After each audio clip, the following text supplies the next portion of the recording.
Please welcome Sergeant Paul Cruz.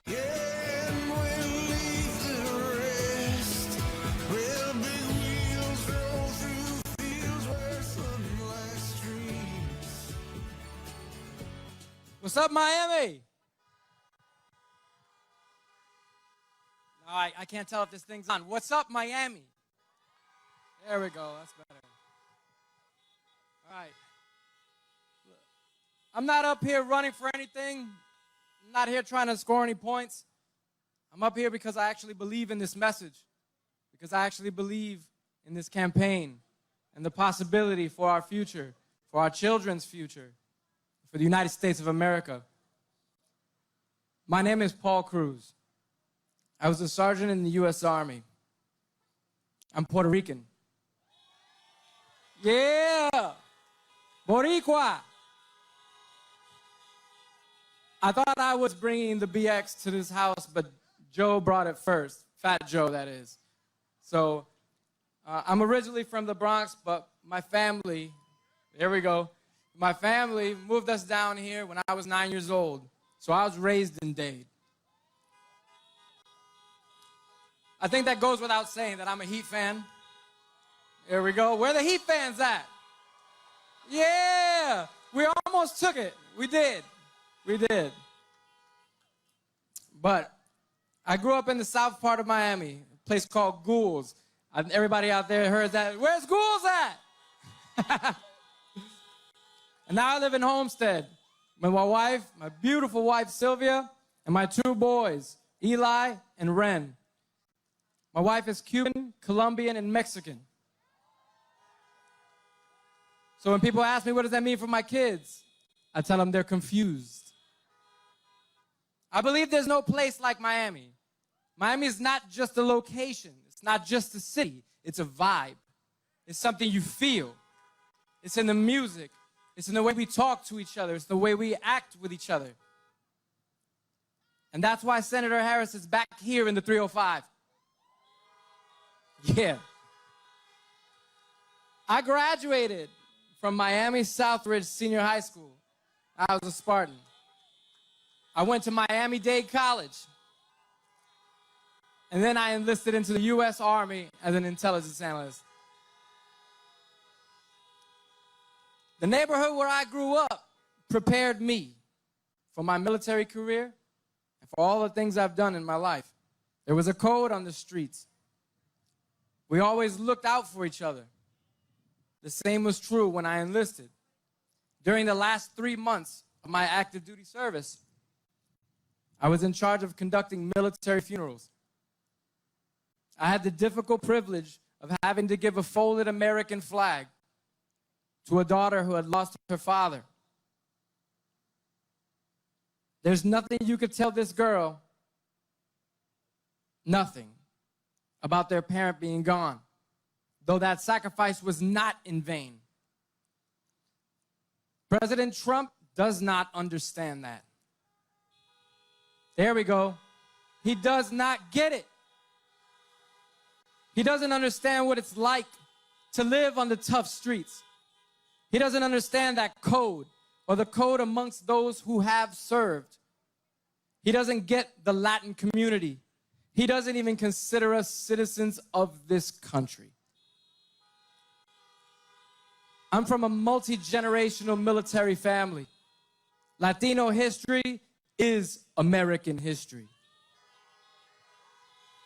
George Lopez, 1 week ago, reminded me the other day that Latinos have fought in every war since before the United States gained independence. Our native and indigenous history is part of the tapestry that is the American dream. My family has served in nearly every branch of the military and the U.S. Armed Forces, and every major war since Korea. To think that someone, especially the President of the United States himself, would call those who served suckers and losers, or ask what was in it for them. It is incredibly disrespectful to every person who has ever worn that uniform, to every person who was the child, mother, father, or brother, and every person who has ever said thank you for your service.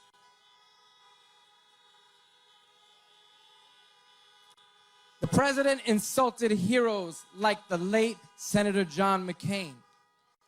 Trump said he wasn't a hero because he got caught. Tell that to POWs.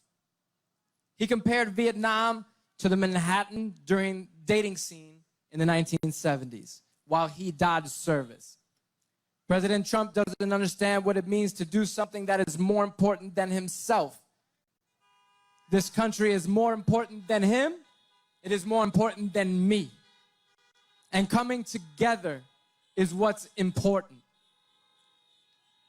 Joe Biden and Kamala Harris are unifiers. Joe Biden's son was one of us. Beau Biden and I deployed at the same time in Iraq. And it takes a lot to send your child off to war. Joe Biden understands that. He understands that decision and that sacrifice.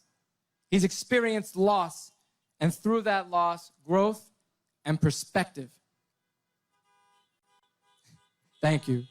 While I was deployed, we were visited by Vice President Joe Biden.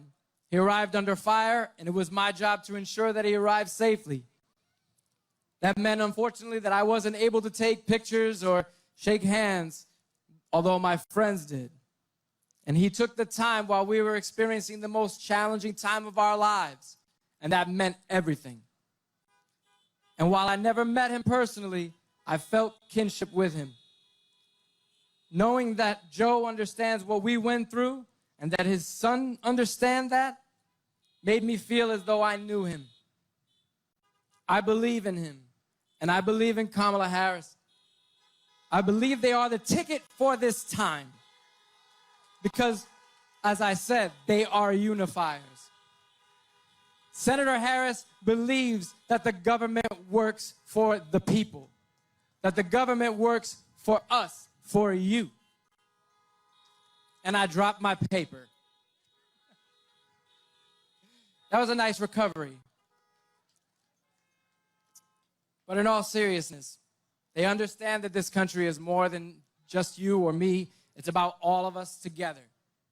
And now, I have the distinct privilege and honor of introducing the next Vice President of these United States, Senator Kamala Harris.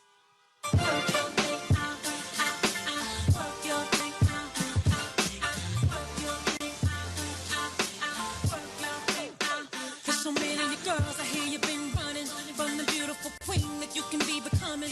You can look in my palm and see the storm coming. Read the book of my life and see I've overcome it. Just because the length of your hair ain't long, and they often criticize you for your skin tone. Wanna hold your head high cause you a pretty woman. Get your runway stride on and keep it going. Girl, live your life. I just wanna be myself. Yeah. Don't be yourself. Follow me, follow me, follow me. Girl, be yourself. That's why I be myself. And love it. Let them get mad. They gon' hate anyway. Don't you get that? Doesn't matter if you're going along with their plan. What's up, Miami? Can we hear for Sergeant Paul Cruz? Man, he's so good. Where are you? I want to know what you're going to run for. Where is he? What an incredible, incredible leader, American leader.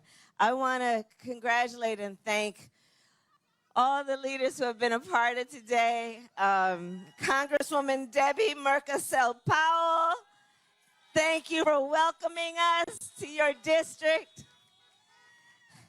Magdala Orioles, Fat Joe, Jose Andres, and of course, Sergeant Paul Cruz. Thank you all. There's the Congresswoman.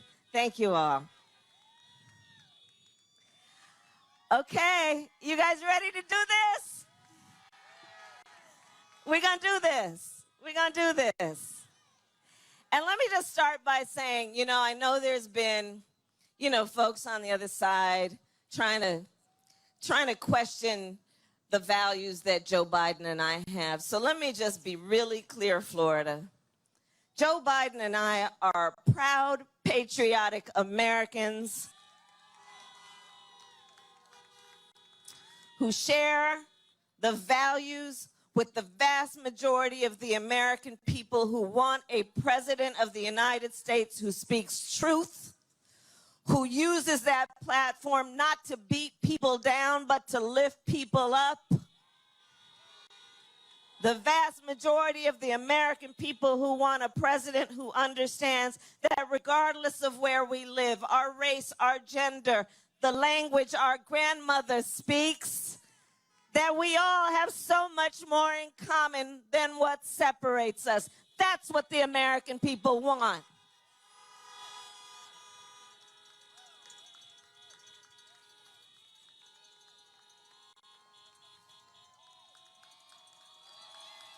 That's what we want.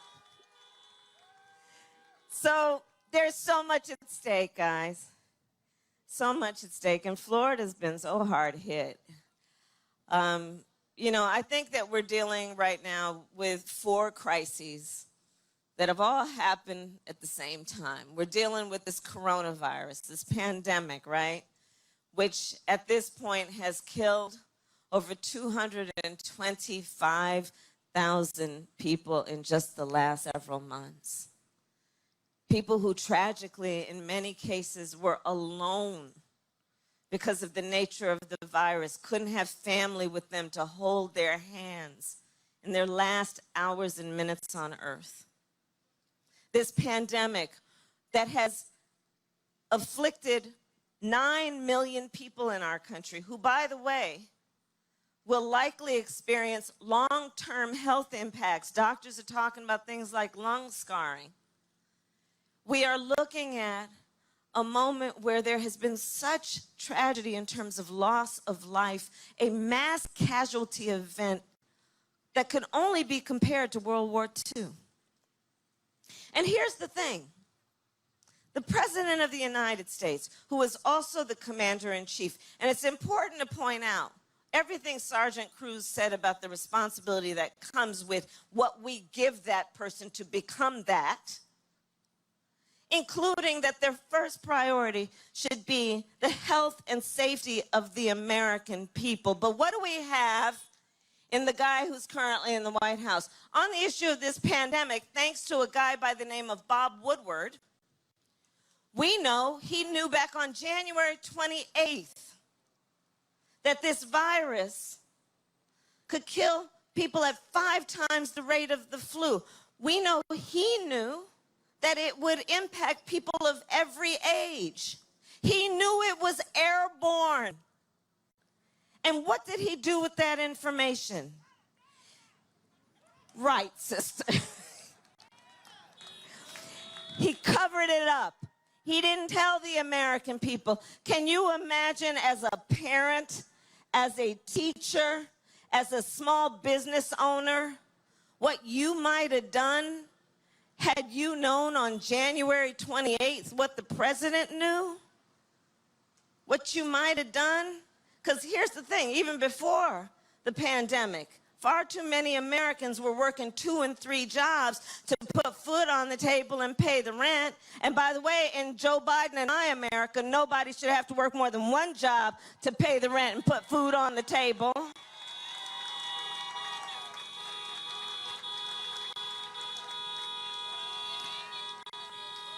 How people might have prepared.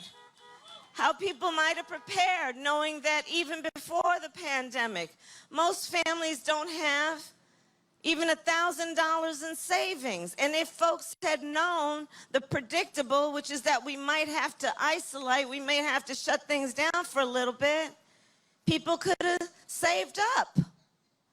How people could have prepared. Buying an extra couple rolls of toilet paper.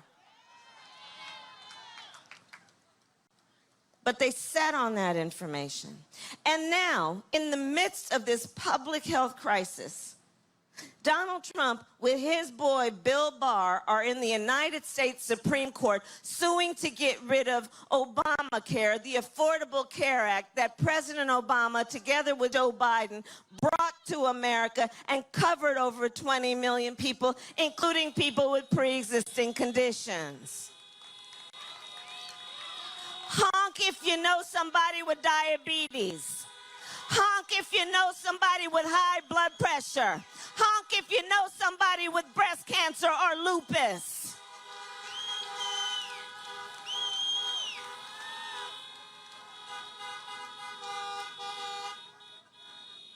And they're trying to take it away.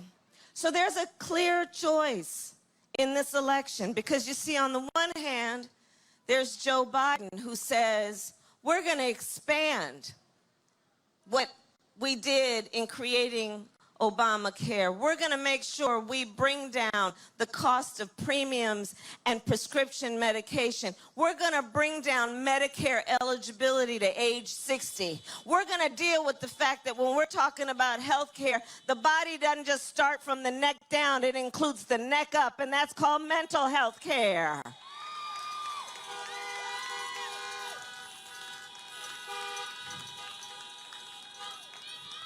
A clear choice in this election. A clear choice.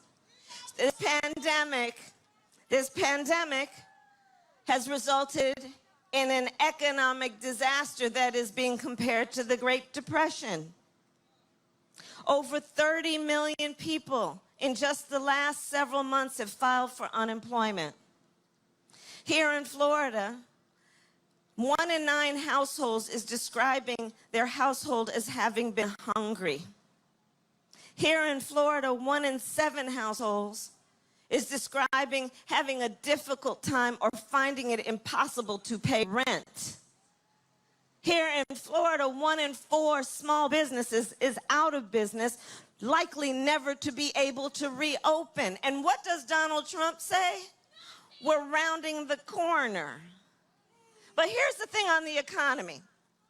So on the one hand, you have Joe Biden, who, when asked, how's the economy doing, always asks the question, well, tell me how working people are doing. Tell me how working families are doing. Which is why Joe Biden will not increase taxes on anyone making under $400,000 a year. Will bring down middle-class taxes, will put in place a policy where if you have children, you will pay no more than 7% of your income in child care. We will have a tax credit for first-time home buyers of $15,000, knowing that will help with down payment and closing costs. And on the other hand, you have Donald Trump, who when asked, yes, baby, who when asked about the economy, asks, well, how's the stock market doing? Asks, how are rich people doing? Which is why, as one of his first orders of business, he passed a tax cut for the top 1% and the biggest corporations in America, which will cause us to have to deal with a $2 trillion deficit. Well, with your help, Florida, over these next 3 days, when and God willing, if we win, Joe Biden and I are about to get rid of that tax cut and invest that money in working people.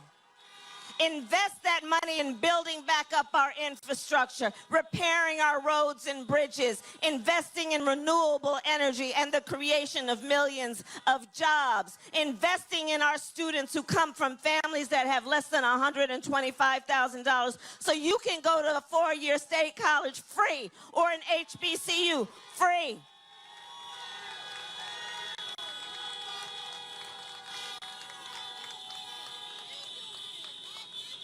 The crises we are dealing with includes a long overdue reckoning on racial injustice in America.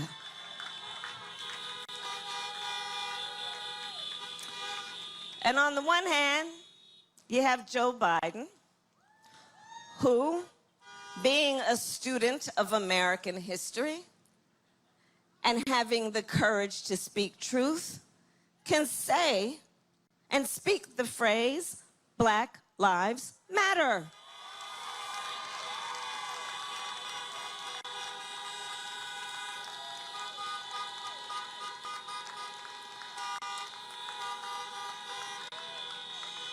Joe Biden, who says we need to deal with racial disparities in America. We need to speak truth about systemic racism. We need to acknowledge that on this virus, Blacks and Latinos are 3 times as likely to contract it and twice as likely to die from it.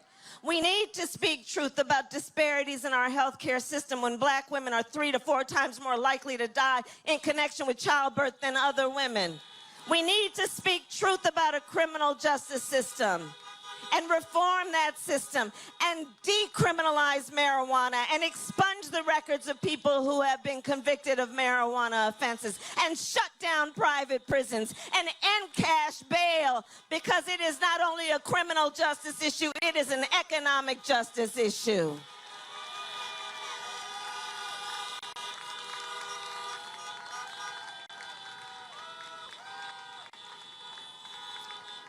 On the other hand, you have Donald Trump, who took a debate stage in front of 70 million Americans and refused to condemn white supremacists, who then doubled down and said they should stand back and stand by.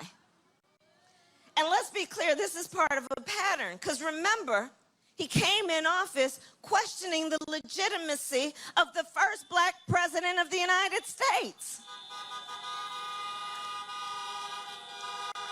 Remember, on the issue of Charlottesville, where folks were peacefully protesting racial injustice, one young woman was killed.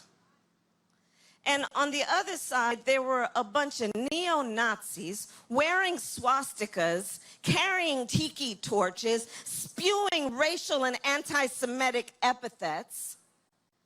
And the President of the United States said there are fine people on both sides. A president of the United States who came into office calling Mexicans rapists and criminals, put as his first order of business a Muslim ban in effect. We don't want that in the president of our United States. We deserve better.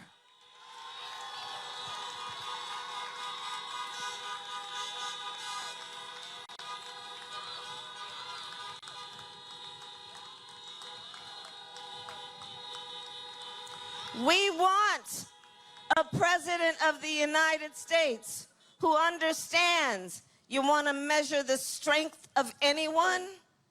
You want to measure their strength.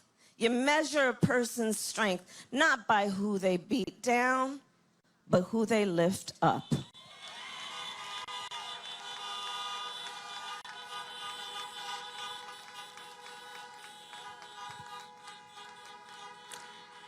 And we are in the midst also of a climate crisis. It's hot. And it's getting hotter. A climate crisis. You know, I come from California. The wildfires have been just burning up the West Coast, from California to Oregon to Washington to Colorado. You know, I've met families and met with families who had to evacuate. They lost their home, permanently lost their home. I've met with firefighters who were fighting the wildfires while their own homes were burning. In fact, my brother-in-law's a firefighter. You know, in the Gulf Coast states, you all know that, the storms that have been hitting. Do you know we've had 5 named storms just this year? And we name a storm because it's that bad that it should actually be acknowledged with a name. That's how bad things are. And so Joe Biden says, hey, we need to deal with the science. We need to embrace the reality and the urgency and the immediacy of this issue. We need to understand it is not only an existential threat to us as a species, It is something that transcends into civil rights and human rights issues when you know that of all the people in our country who live in poor air quality zones, 70% are people of color. He knows that when we're talking about water as an issue, we think of places like Flint. And Joe says, let's deal with the science, but do it in a way that we also see an economic opportunity for the creation of jobs. Investment in renewable energy, investment in solar and wind. On the other hand, you have Donald Trump, who, I kid you not, when asked about the wildfires in California, and the question went something like, Mr. President, you know, these wildfires are happening. The scientists are telling us that there are extreme changes in the climate, that there's a connection also with human behaviors. Do you know that the President of the United States responded by saying, science doesn't know? The President of the United States. Well, here's the thing, Mr. President, science does know, and so does the leading science magazine that endorsed Joe Biden for President of the United States.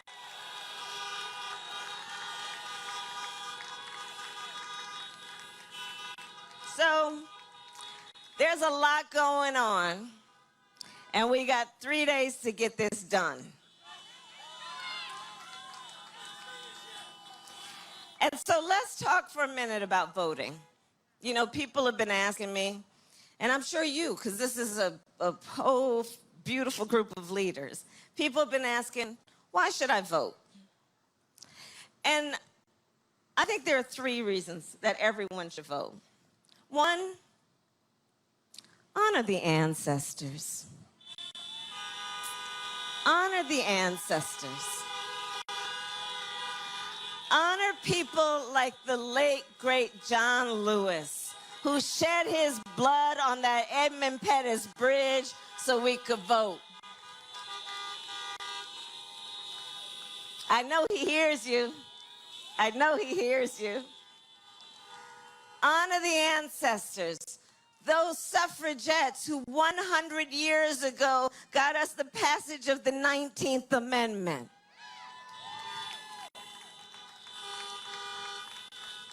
But let's always speak truth. Black women couldn't vote until 1965, so there is that. So, reason number 1, let's honor the ancestors who sacrificed so much for our right to vote.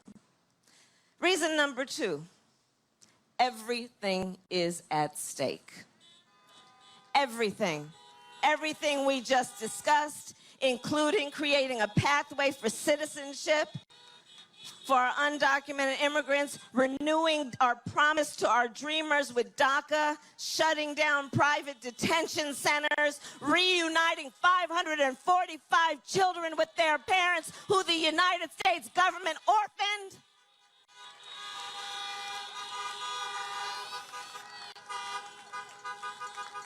There's every reason to vote in terms of what's at stake. And then here's the last point that I'd make as reason number 3, including that America's future is at stake. I'm traveling all over the country. This is I don't know how many times I've been to Florida since I've been on the ticket, and many times before that. Thank you, Debbie. All over our country, people are putting in place laws and procedures to make it difficult for us to vote, making it confusing to vote, you know, purging voter rolls, passing laws to suppress the vote, picking up drop boxes. I was in Houston yesterday, a county of 11 million people with 1 drop box. Trying to make it confusing in different places in Florida, different days, right? Different envelopes you got to fill out and who's going to sign them. The President of the United States who took the stage at the debate and openly attempted to suppress the vote. So here's the thing. When we look at where we are in terms of these powerful people who are trying to, and we're not going to be distracted, by what's at hand. We're not going to be distracted by the stakes. We're not going to be distracted. We know what we have to do.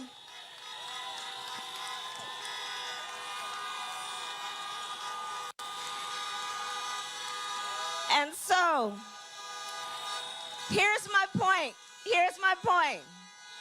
You gotta ask, why are these powerful people trying to make it so difficult for us to vote? And I will tell you, I believe the reason they're trying to make it difficult and confusing for us to vote is because they know our power.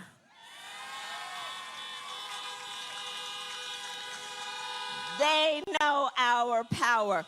They know when we vote, things change. They know when we vote, we win. They know our power, and let us not ever let anyone take our power from us.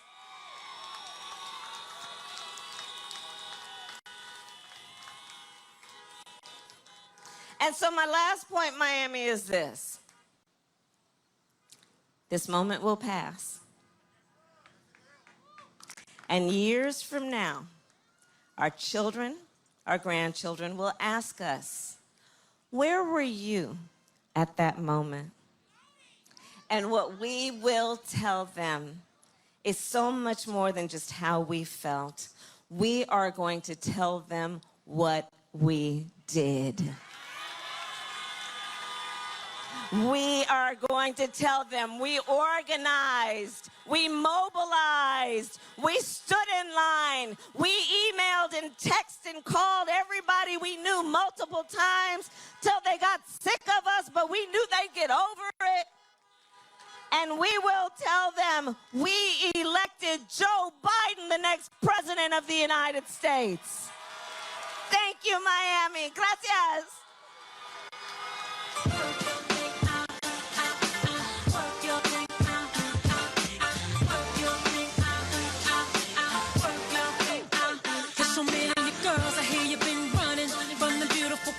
You can be becoming. You can look in my palm and see the storm coming. Read the book of my life and see I've overcome it. Just because the length of your hair ain't long, and they often criticize you for your skin tone. Wanna hold your head high cause you a pretty woman.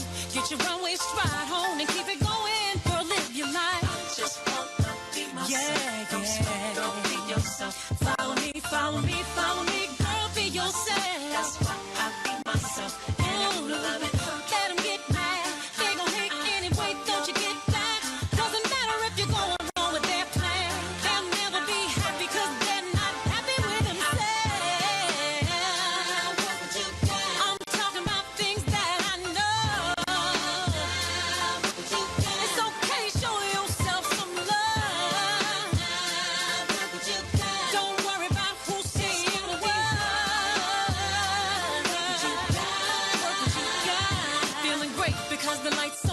Celebrating the things that everyone told me when